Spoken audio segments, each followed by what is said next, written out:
ప్రతిరోజు తన ప్రేమను వెల్లడి చేయడానికి వాక్య రూపంలో మన ముందుకొస్తున్న మన ప్రియమైన దేవునికే కృతజ్ఞతాస్తుతులు చెల్లిస్తూ మీ అందరికీ నా శుభములు. ఈ రోజు మన వాక్య ధ్యానం యోహాను సువార్త 7వ అధ్యాయం 25 నుంచి 30 వచనాల వరకు. ఈనాటి ధ్యానంలో యెరూషలేము ప్రజల్లో ప్రభువైన యేసుక్రీస్తుని గురించి ఏర్పడిన సందేహాలు, అపోహలు, భిన్నాభిప్రాయాలను చూస్తాం. ఒకవైపు నాయకులు ఆయనను చంపాలని చూస్తుండగా మరోవైపు ప్రజలు ఈయనే క్రీస్తు కాదా అని ఆశ్చర్యపడతా ఉన్నారు. అయితే వారు ఆయనను తమ భౌతిక అవగాహనతో మాత్రమే అంచనా వేసి ఆయన ఎక్కడి నుండి వచ్చాడో తమకు తెలుసునని అనుకున్నారు. కానీ ప్రభువు తాను మనుషుల చేత పంపబడినవాడు కాడని, తండ్రి చేత పంపబడిన వాడిని ప్రకటిస్తూ తండ్రిని నిజంగా ఎరిగిన వాడిగా తనను తాను బయలుపరుస్తా ఉన్నారు. ఆయనను పట్టుకోవాలని ప్రయత్నించినప్పటికీ అక్కడి ప్రజలు ఆయన గడియ ఇంకా రాలేదు గనక ఎవ్వరూ ఆయనపై చేయి వేయలేకపోయారు. ఈ సంగతులను మనం ఈ రోజు ధ్యానంలో చూడబోతున్నాం. ఇంకా 25, 26, 27 వచనాలు చూసినట్లయితే 25వ వచనం నుంచి యెరూషలేము వారిలో కొందరు వారు చంప వెతుకువాడు ఈయనే కాడా, ఇదిగో ఈయన బహిరంగంగా మాట్లాడుచున్నను,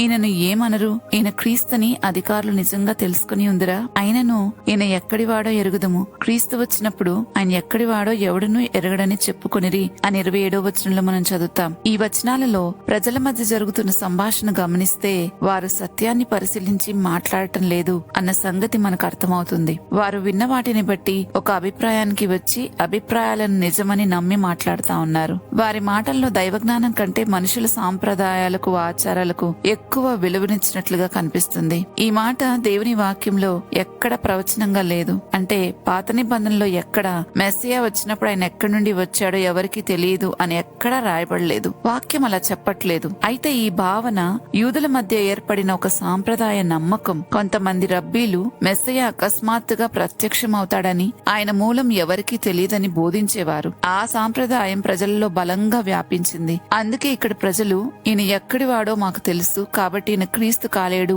అని తమంతట తాము తీర్మానించుకున్నారు. కానీ ఇది లేఖనాలకు విరుద్ధం. పాత నిబంధనలోనే మెస్సయాను గురించి ఎన్నో ప్రవచనాలు దేవుడు ముందుగానే ఇచ్చారు. ఆయన కన్య గర్భాన పుడతాడని యెషయా పుస్తకం 7వ అధ్యాయంలోను, బెత్లెహేంలో జన్మిస్తాడని మీకా 5వ అధ్యాయంలోను, దావీదు వంశస్థుడని యెషయా 11, ఇర్మియా 23లోను, గలిలయలో పరిచర్య ప్రారంభిస్తారని యెషయా 9వ అధ్యాయంలోను, గుడ్డివారికి చూపును, కుంటివారికి నడకను, బంధింపబడి వారికి విడుదలనిస్తారని యెషయా 35వ అధ్యాయంలోను, 61వ అధ్యాయంలోను మనం చూస్తాం. ఇక్కడ లేఖనాలను నిజంగా పరిశీలించిన వారికైతే మెస్సయాన్ని గుర్తించడం చాలా సులభంగా గుర్తించగలిగేవారు. కావలసినన్ని ఆధారాలను దేవుడు ముందుగానే లేఖనాల్లో ఉంచారు. కానీ ఇక్కడ సమస్య ఏంటంటే వారు వాటిని తెలుసుకోవాలనే ఆసక్తి కన్నా రబ్బీలు ఏం చెప్తారు అనే ఆసక్తి ప్రజల్లో ఎక్కువ ఉండటంతో మనుషుల మాటలనే దేవుని వాక్యం కన్నా ఎక్కువగా ఎంచుకున్నారు. ఇంకా ఆశ్చర్యకరమైన విషయం ఏంటంటే ఆయన ఎక్కడివాడో మాకు తెలుసు అని అంటున్నారు. కానీ వారికి తెలిసింది పైపైన సమాచారం మాత్రమే. యేసుప్రభు నజరేత్ లో పెరిగాడని వారికి తెలుసు. కానీ ఆయన బెత్లెహేంలో జన్మించిన వాడని, పరిశుద్ధాత్మ వలన కన్య గర్భంలో పుట్టినవాడని, దేవుడు పంపిన మెస్సయాన్ని తెలుసుకోవడానికి వారు ఎప్పుడూ లేఖనాలను పరిశీలించలేదు. పైకి కనిపించిన దాన్ని బట్టే తీర్పు తీర్చుకుంటూ వచ్చారు, అభిప్రాయపడుతూ వచ్చారు, వాటిని నిజమనుకుని నమ్మారు. ఇదే నేటి తరంలో కూడా మనం చూస్తాం. ముఖ్యంగా జెన్జీలో ఇదే పరిస్థితి మనకు కనిపిస్తా ఉంది. సోషల్ మీడియాలో ఒక చిన్న వీడియో చూసినా, ఒక చిన్న క్లిప్ ని విన్నా, ఒక మీమ్ చూసినా చాలా మంది అదే నిజమేమో అని అనుకుని పరిశీలించకుండా నమ్మేస్తా ఉంటారు. బైబిల్ ఏం చెప్తుందో తెలుసుకోవడం కంటే వారికి నచ్చిన మనుషులు చెప్పిన అభిప్రాయాన్ని నిజమని అంగీకరించడమే వారికి ఇష్టంగా ఉంది. నేటి పెద్దవారిలో కూడా ఇదే ప్రమాదం ఉంది. చాలా మంది బైబిల్ కంటే మా సంఘంలో ఇలా చెప్తారు, మా పెద్దలు ఇలా చెప్తారు, యూట్యూబ్ లో ఒక ప్రసంగికుడు ఇలా చెప్పారు, సోషల్ మీడియాలో ఇలా చూశాము అనే విషయాలని ఎక్కువగా నమ్ముతున్నారు. కానీ నిజమైన విశ్వాసి ప్రతి బోధను దేవుని వాక్యంతో పరీక్షిస్తాడు. అందుకే అపోస్తుల కార్యాలు 17వ అధ్యాయంలో చూస్తే బెరయా వారిని గురించి ఇలా రాసింది, అవి అలాగూ ఉన్నవో లేవో అని ప్రతి దినము లేఖనములను పరిశోధించుచుండిరి అని. యేసుప్రభు కూడా మీరు లేఖనములను పరిశోధించుచున్నారు, అవే నన్ను గురించి సాక్ష్యమిస్తున్నాయి అని చెప్పారు. అందుకే చాలా మంది క్రీస్తుని గురించి కూడా తప్పుగా అర్థం చేసుకుంటా ఉన్నారు. కొందరికి యేసుప్రభు కేవలం ఒక మంచి మనిషి, మరి కొందరికి ఒక ప్రవక్త, ఇంకొందరికి ఒక గొప్ప గురువు మాత్రమే. కానీ లేఖనాలను పరిశీలించే వారికి మాత్రం ఆయన శరీరధారి అయిన దేవుడు, లోక రక్షకుడు, వాగ్దానం చేయబడిన మెస్సయ్య అని స్పష్టంగా అర్థమవుతుంది. నిత్య జీవాన్నిచ్చువాడు ఆయనే నిజమైన దేవుడు అని తప్పకుండా తెలుసుకుంటారు. అందుకే మనుషులు చెప్పిన దాన్ని కాదు, దేవుని వాక్యం ఏం చెప్తుంది అనేది మనం అర్థం చేసుకోవాలి. దేవుని వాక్యం చెప్పేదాన్ని నమ్మాలి. మన అభిప్రాయాలు లేకపోతే మనుషుల అభిప్రాయాలను కాదు, లేఖనాలను పరిశీలించాలి. ఎందుకంటే మనుషుల మాట మాటలు తప్పుదోవ పట్టించొచ్చు, కానీ దేవుని వాక్యం అయితే ఎప్పుడూ మనల్ని సత్యంలోకి నడిపిస్తుంది. కాబట్టి దేవుని గురించి సరైన అవగాహన పొందాలంటే మనుషుల మాటలు కాదు, లేఖనాలను ఆధారం చేసుకోవాలి. లేఖనాలను ప్రేమించే వ్యక్తి మోసపోడు, ఎందుకంటే పరిశుద్ధాత్మ అతన్ని సర్వసత్యంలోనికి నడిపిస్తాడు. కాబట్టి అందువల్ల దేవుని బిడ్డలు మనుషుల అభిప్రాయాలను కాదు, దేవుని వాక్యాన్ని అంతిమ ప్రమాణంగా తీసుకోవాలి. సాంప్రదాయం సత్యాన్ని నిర్ధారించదు, లేఖనమే సత్యాన్ని నిర్ధారిస్తుంది. అందుకే ప్రతి బోధను, ప్రతి అభిప్రాయాన్ని, ప్రతి సాంప్రదాయాన్ని దేవుని వాక్యపు వెలుగులో పరీక్షించాలి. అప్పుడు మాత్రమే మనం మోసపోకుండా సత్యంలో నిలిచి ఉండగలుగుతాం. అయితే అక్కడున్న యూదులు ఈయన ఎక్కడివాడో మాకు తెలుసన్న మాటకు ప్రభువు ఏం సమాధానమిస్తున్నారో చూద్దాం. 28వ వచనంలో, కాగా యేసు దేవాలయంలో బోధించుచు, మీరు నన్ను ఎరుగుదురు, నేనెక్కడి వాడనో ఎరుగుదురు, నా అంతట నేనే రాలేదు, నన్ను పంపినవాడు సత్యవంతుడు, ఆయనను మీరు ఎరుగరు అని ప్రజలతో మాట్లాడటం మనం చూస్తాం. ప్రజలు ఈయన ఎక్కడి వాడో మాకు తెలుసు అని చెప్పుకున్నారు. వారి దృష్టిలో యేసుప్రభు నజరేతులో పెరిగిన వ్యక్తి, మరియ కుమారుడు యోసేపు ఇంటివాడు. అంటే వారికి ఆయన భౌతిక పరిచయం మాత్రమే ఉంది. ఆయన లోకల్ అడ్రస్ ఏంటో తెలుసు, కానీ ఆయన నిజమైన మూలం, ఆయన ఎవరు, ఎందుకొచ్చారు, ఆయన ఎవరు పంపారు అనే ఆత్మీయ సత్యం మాత్రం వారికి తెలియలేదు. అందుకే వెంటనే ప్రభు అంటున్నారు, నా అంతట నేనే రాలేదు అని. అంటే నేను నా స్వంత చిత్త ప్రకారం ఈ లోకానికి రాలేదు, నన్ను తండ్రి పంపారు. ఇదే సత్యాన్ని ప్రభు యోహాను సువార్త 6వ అధ్యాయం 38వ వచనంలో కూడా చెప్పారు. నా ఇష్టమును నెరవేర్చుకుంటకు నేను రాలేదు, నన్ను పంపిన వాని చిత్తం నెరవేర్చుటకే పరలోకం నుండి దిగివచ్చితిని అని. ఇక్కడ ప్రభువు మరొక గొప్ప సత్యాన్ని చెప్తున్నారు, నన్ను పంపిన వాడు సత్యవంతుడు, ఆయనను మీరు ఎరుగరు అని. ఇది చాలా గంభీరమైన విషయం. వారు ప్రతిరోజు దేవాలయానికి వెళ్తున్నారు, ధర్మశాస్త్రాన్ని చదువుతున్నారు, ప్రార్థనలు చేస్తున్నారు, పండుగలు జరుపుకుంటున్నారు. అయితే ప్రభు మాత్రం మీరు దేవుణ్ణి ఎరుగరు అని చెప్పారు.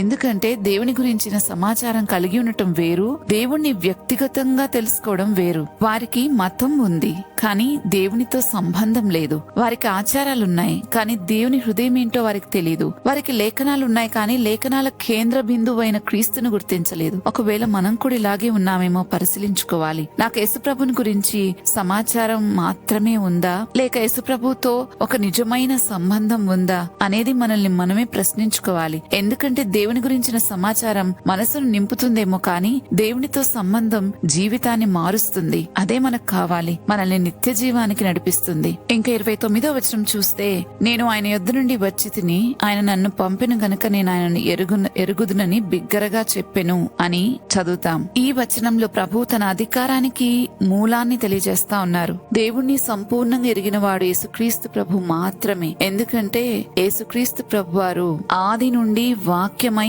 దేవుని యొద్ద ఉన్నవాడు గనక. అందుకే ఆయన మాటలు అభిప్రాయాలు కావు, అవి దైవ ప్రత్యక్షతలు. ఇక్కడ మనకు ఒక గొప్ప సత్యాన్ని అర్థం చేసుకోవాలి. దేవుని నిజంగా ఎరిగిన వారే దేవుని గురించి సరిగా మాట్లాడగలరు. అందుకే నేడు కూడా ప్రతి బోధను మనం పరీక్షించాలి. ఆ బోధ క్రీస్తుని మహిమపరుస్తుందా, లేఖనాలకు అనుగుణంగా ఉందా, పరిశుద్ధాత్మ సాక్ష్యానికి అనుగుణంగా ఉందా అనేది పరిశీలించాలి. ఇక 30వ వచనానికి వస్తే, అందుకు వారు ఆయనను పట్టుకునే యత్నము చేసిరి, కాని ఆయన గడియ ఇంకనూ రాలేదు గనక ఎవడునూ ఆయనను పట్టుకునలేదు అని ఈ ధ్యాన భాగంలో నుంచి చివరి వచనాన్ని మనం చదువుతున్నాం. ప్రభువు మాటలు విన్న తరువాత వారు పశ్చాత్తాపడలేదు సరికదా, లేఖనాలను పరిశీలించలేదు, తమ అభిప్రాయాలను సరిచేసుకోవాలనే చింత ఏమాత్రము లేకపోగా దానికి బదులుగా ప్రభువుని పట్టుకుని చంపాలని ప్రయత్నం చేశారు. ఇదే సత్యాన్ని తిరస్కరించే హృదయం యొక్క లక్షణం. ఎవరైతే సత్యాన్ని ఒప్పుకోలేరో వారు సత్యం చెప్పిన వారి మీద ఎదురుదాడి చేయడానికి ప్రయత్నం చేస్తారు. ఇది మన జీవితంలో కూడా చాలా సార్లు అనేక మంది దగ్గర నుంచి మనం ఎదుర్కొంటూ ఉంటాం.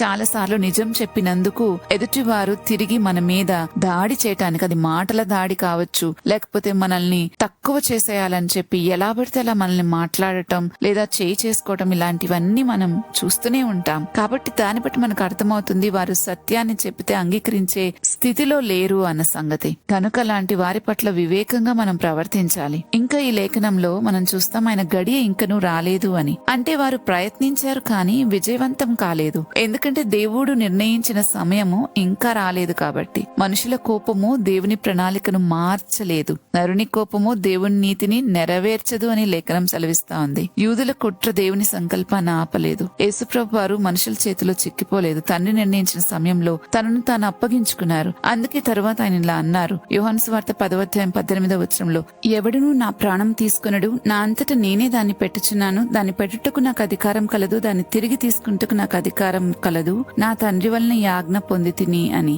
కాబట్టి మన జీవితం దేవుని చేతుల్లో ఉన్నంత కాలం మనుషుల ప్రణాళికలు నెరవేరవు, దేవుని ప్రణాళికే నెరవేరుతుంది. కాబట్టి భయపడకుండా ప్రభువుల తండ్రి చిత్తంలో స్థిరంగా నడుద్దాం. దేనినైనా శాసించగల దేవుడు మనకున్నాడు, అన్నిటిపై అధికారం కలవాడు మనకున్నాడు. కాబట్టి దేని బట్టి భయపడకుండా దేవుని సన్నిధిలో ధైర్యంగా ఆయన లేఖనానుసారంగా జీవిద్దాం. ప్రార్థించుకుందామా? ప్రతిరోజు మీ ప్రేమను వెల్లడి చేయటానికి వాక్య రూపంలో మా ముందుకొస్తున్న మా దేవా, నీకే స్తోత్రాలు చెల్లిస్తున్నాం. మీరే మాట్లాడకపోతే అనేక సంగతుల్లో మేము చీకటిలో నిలిచిపోయి ఉండేవారం. కానీ మీ మాట ద్వారా మీ వెలుగును మాలోనికి ప్రసరింప చేస్తున్నందుకు, మీ ముఖ కాంతిని మా మీద ప్రకాశింప చేస్తున్నందుకు మీకు స్తోత్రాలు చెల్లిస్తున్నాను. తండ్రి, ఈ సమయంలో మేము విన్న సంగతులను బట్టి ఆయన ఆ రీతిగా నడుచుకోవడానికి మాకు సహాయం చేయండి. మేము ఈ లోకంలో వింటున్న ప్రతి బోధ అలాగ ఉందో లేదో వాక్యాన్ని పరిశీలించి సత్యాన్ని అంగీకరించి ఆ రీతిగా నడుచుకోవడానికి కృప చూపమని యేసుక్రీస్తు ప్రభు వారి నామంలో వేడుకుంటున్నాము తండ్రి. ఆమెన్. మరుసటి ధ్యానంలో మరలా తిరిగి కలుద్దాం.